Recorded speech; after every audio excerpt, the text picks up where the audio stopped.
This is a Park Sabers lightsaber that I'm calling Snowflake. So if you look at the bottom of this lightsaber, it's almost a kind of snowflake pattern to it. So that's why I'm calling it that.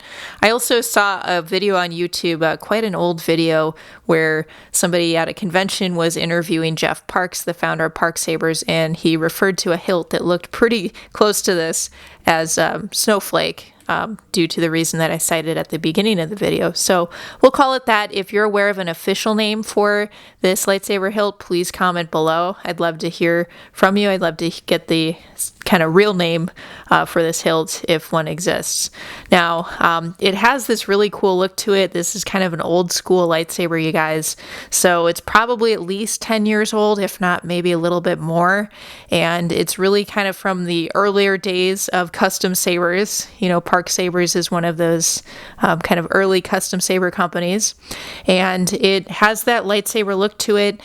These Park Sabers, the original ones used, or some of the older ones used different technology, so they use these EL blades. We don't really see that technology anymore. It's more common to see in-hilt LED lightsabers and neopixel sabers in particular, and sometimes some string blades. Those are sometimes still around too. But yeah, this has this really neat look to it. So it's a very kind of slimmed down design, and it accommodates, you know, the EL blade, which is a little bit thinner than a lot of the blades that we see these days. And it has this flared emitter, you know, to give it that sort of classic lightsaber profile in the emitter section. And then this really kind of cool, smaller kind of decorative activation box area like that. And then this sort of bronze or brownish kind of color in the sort of activation box area as well. There are these sort of extruded rings in the middle, the grip section, and then this kind of snowflake sort of section toward the bottom is pretty neat as well, where they're kind of these little rods that encircle the bottom of the hilt. And then here's a cover check wheel as well with a D-ring, and I'm not sure if this is original to the hilt or if that was possibly added later. Now here's kind of the pommel area. And this is where like the battery and stuff would go. So there's kind of this tube. I'm not really sure how complete this hilt is. It's mainly an empty hilt. There's a spring at the bottom of that.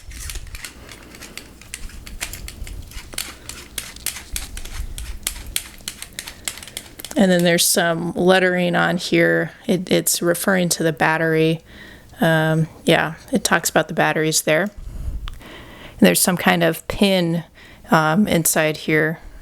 Looks to be like a brass type of pin. I don't think I can really show that. No,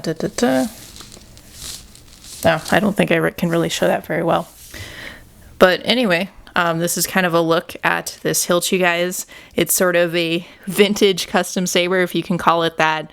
Very slim profile. It's still got a lot of the really cool kind of iconic lightsaber features like this smaller miniaturized activation box and the flared emitter.